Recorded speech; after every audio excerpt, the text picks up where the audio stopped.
I've always thought of myself as a practical man.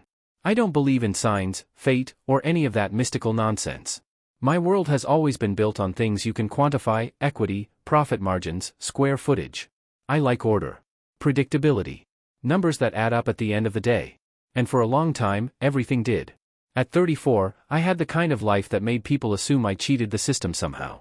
A growing real estate firm, a silver Range Rover in the driveway, and a woman who somehow made my house feel like more than an investment property. Haley Monroe, fiancée, partner, voice of reason.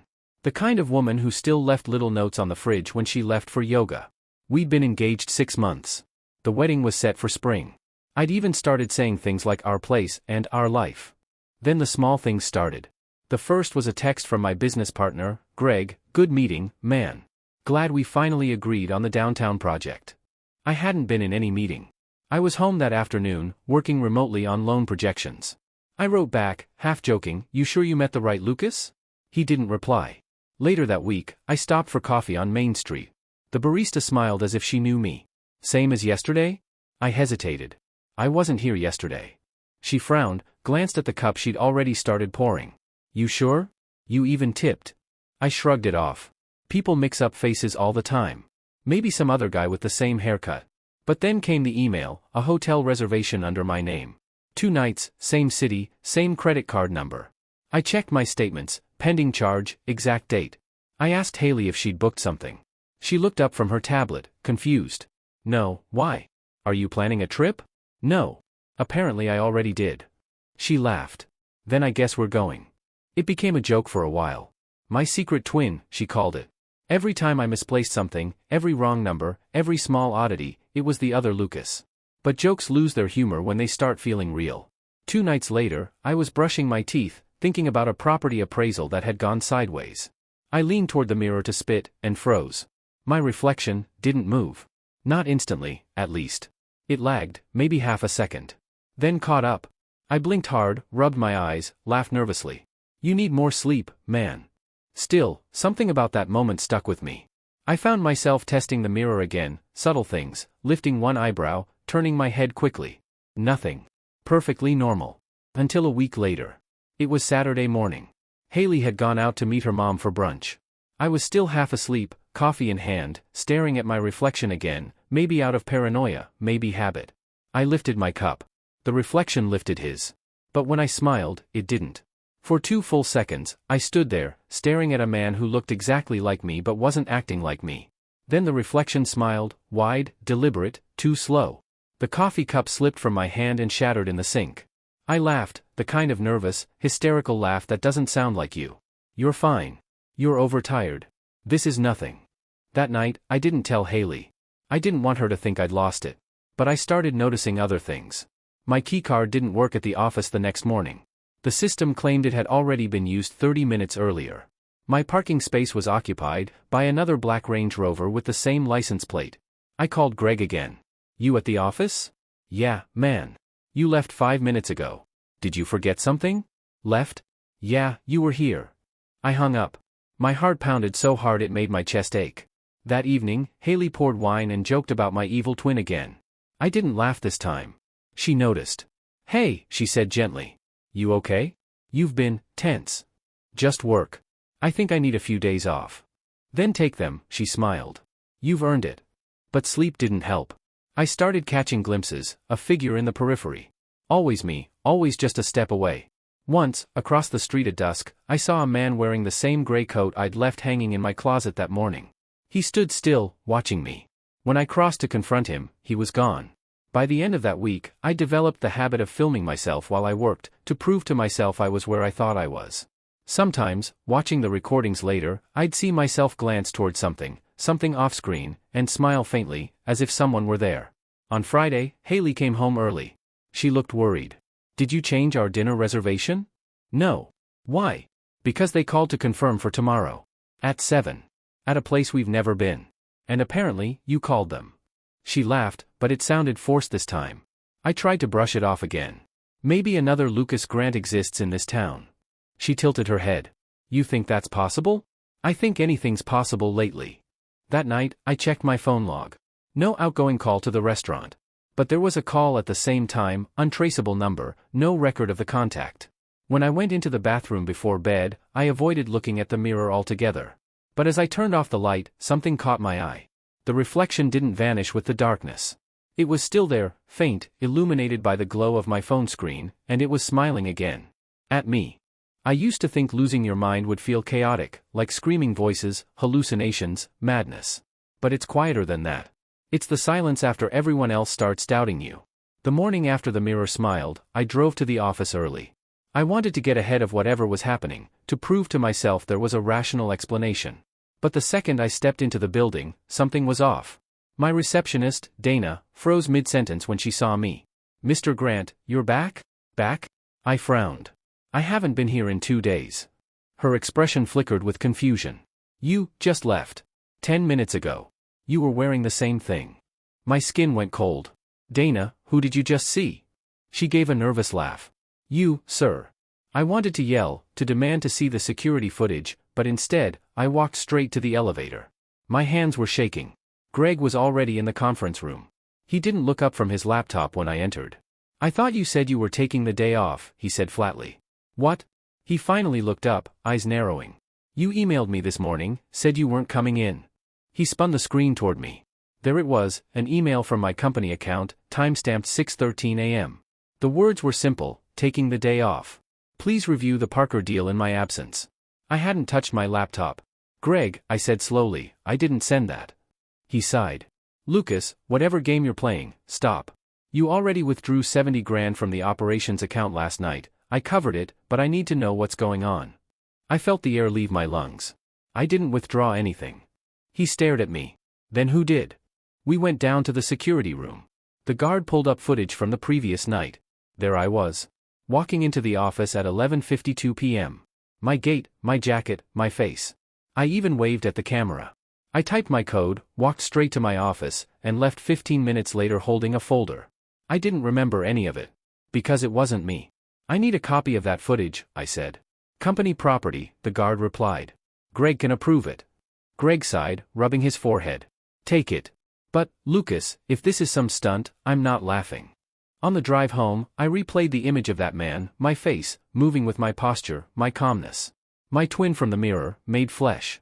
That night, Haley was waiting on the porch. "I got a weird call today," she said. "From you?" "From me?" "Yeah. You told me to meet you at Veludo's, said it was a surprise date." She frowned. "You even joked about the wine I liked. But when I went, you weren't there. They said you just left." I felt the blood drain from my face. "Haley, that wasn't me." She crossed her arms. "Then who the hell was it, Lucas? Your evil twin." The silence that followed was heavy. She shook her head. "I'm trying to be patient, but this isn't funny anymore." "I know." I took her hands. "Something's happening. Someone is impersonating me. I don't know how yet, but I'll find out." "Do you hear yourself right now?" "Yes," I said quietly. "And I sound insane." That night, I couldn't sleep. Every shadow felt alive, every creak in the house a whisper of movement. Around 3 a.m., I saw the motion light flicker outside. I went to the window and froze. Someone stood in the driveway, watching the house. Same build. Same stance. Me. I ran downstairs and burst through the front door. The night was empty. No footsteps, no car engine, nothing. That's when I decided to hire a private investigator. His name was Randy Miles, ex-cop, mid-40s, skeptical by nature. When I told him what I thought was happening, he raised an eyebrow. "You're saying someone looks exactly like you? Same face, voice, everything?" "Yes. He's using my accounts, my identity. He's following me." He scribbled something on his notepad. "All right, Mr. Grant. I'll tail you for a few days. Let's see what shakes out." For 3 days, things were quiet. Almost too quiet. Then on the 4th night, I got a call. It was Randy. "Lucas, where are you right now?" "Home." "Why?" He paused. I could hear his breathing, heavy, uneasy. "Because I'm looking right at you." I stood up, my pulse racing. "What do you mean?" "You're standing in the parking lot outside the Riverstone offices. You've been here 10 minutes. "Randy, I swear to you, I'm home." Static filled the line. Then a whisper, "He just looked at me." The call cut. I dialed again, no answer. The next morning, his car was found in that same lot. Engine off. Door open. Wallet still there. No sign of him. I went to the police. They asked questions. The officer squinted at me like he was trying to remember my face. Didn't I talk to you last night? I froze. No. He looked confused. You came in around midnight asking about a missing person report. Gave your name, Lucas Grant. The world was folding in on itself. When I got home, Haley was sitting on the couch, pale and trembling. There was someone here, she whispered. He used your key. He called me baby and kissed me on the forehead. He said he forgot his wallet. My blood ran cold. What did he look like? She looked up, tears streaming down her face. You. I wanted to hold her, to tell her everything would be okay, but I couldn't. Because for the first time, I wasn't sure that was true. That night, I sat in my car for hours, staring at my own reflection in the windshield. You're real, I whispered. You're real. But the reflection didn't whisper back. It just smiled. For a while, I stopped trying to understand what was happening. It's strange how the human brain adapts to horror. When everything starts to unravel, you just keep going, like you're hoping reality will eventually fix itself. Haley moved out 2 days after that night. I didn't argue. She said she needed space, until you figure out whatever this is. The truth is, I didn't blame her. How do you stay with someone when you don't even know which version of them you're seeing? I barely left the house. I disconnected my phone, shut off the office line, stopped answering the door. Greg emailed once, "You're finished, Lucas. The board voted you out." And I didn't even fight it. What could I say? That my evil twin staged a hostile takeover? One night, around midnight, the doorbell rang. I didn't move. Whoever it was knocked again, slow, deliberate. "Mr. Grant," a man's voice called. I opened the door an inch. A stranger stood there, short, gray-haired, holding a file. "Are you the Lucas Grant born at St. Joseph's Medical Center on October 17, 1990? "Who's asking?"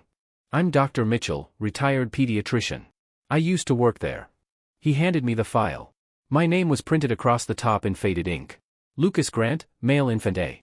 I flipped through the pages, frowning. Then I saw the next sheet, male infant B, Grant, no name assigned. Status, transferred, neonatal ward C. "Twins," I whispered. The old man nodded. "You had a brother. He was labeled as having congenital abnormalities, cleft palate, weak heart. Your parents were told he wouldn't survive. But he did. He was transferred to a state orphanage 3 days later." My stomach twisted. "Why are you telling me this?" "Because last week, a man came to see me. Same age, same face. Said he wanted his file. When I mentioned there were 2, he said he already knew." My pulse thundered in my ears. "What did he say his name was?" He hesitated. "Noah." I sank onto the couch, staring at nothing. For months, I'd blamed my mind. I thought I was sick, haunted, cursed. But the truth was worse, I was being replaced. When Dr. Mitchell left, I sat alone with the file, reading the medical notes over and over. Noah Grant. Born 10 minutes after me. Discharged to state foster program. No further records. But someone had found me. I opened my laptop, something I hadn't touched in weeks, and searched Noah Grant real estate. Dozens of results.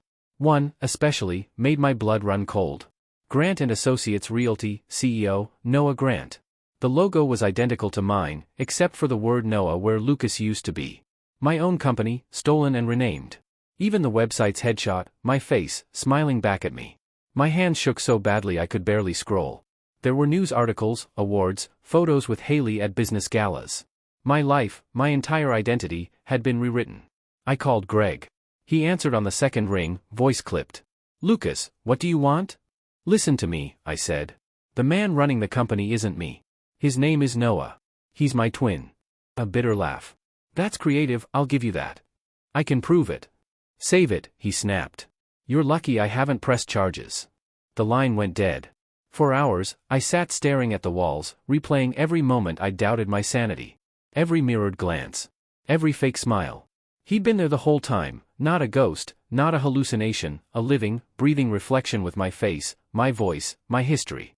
I had to see him. The next day, I drove to the corporate office.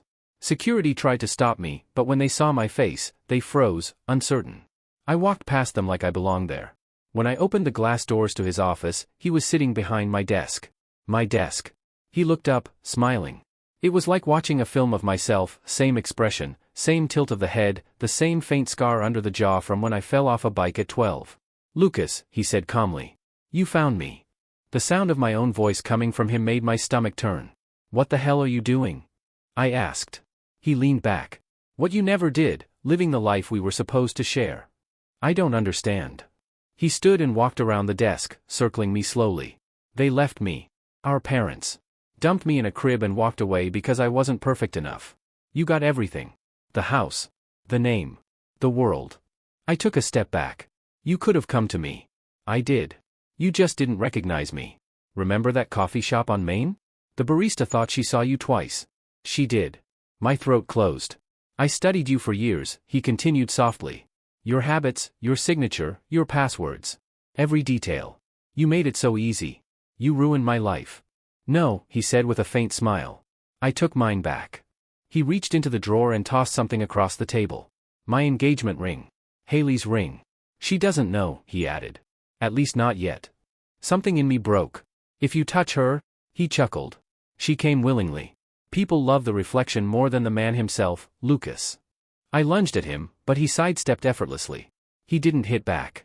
He just looked at me, calm, composed. Don't worry, he said. You'll get your turn. Everyone deserves a mirror. Security dragged me out a few seconds later. By the time I turned back, he was smiling again, my smile. That night, I drove aimlessly, the city lights blurring into streaks of gold and white. I thought about the word he used, reflection. I realized I'd been living beside mine long before I ever saw his face. Every ambition, every polished smile, every perfect photo, they were just surfaces. Mirrors. Maybe he wasn't the only one who'd been pretending. Still, I wasn't going to let him win. He'd taken everything, my company, my fiancée, my identity, but he'd underestimated one thing. I knew how I built my world, piece by piece. And if I could build it once, I could rebuild it again. And this time, I'd start with him. For the first time in weeks, my fear turned into something sharper, focus.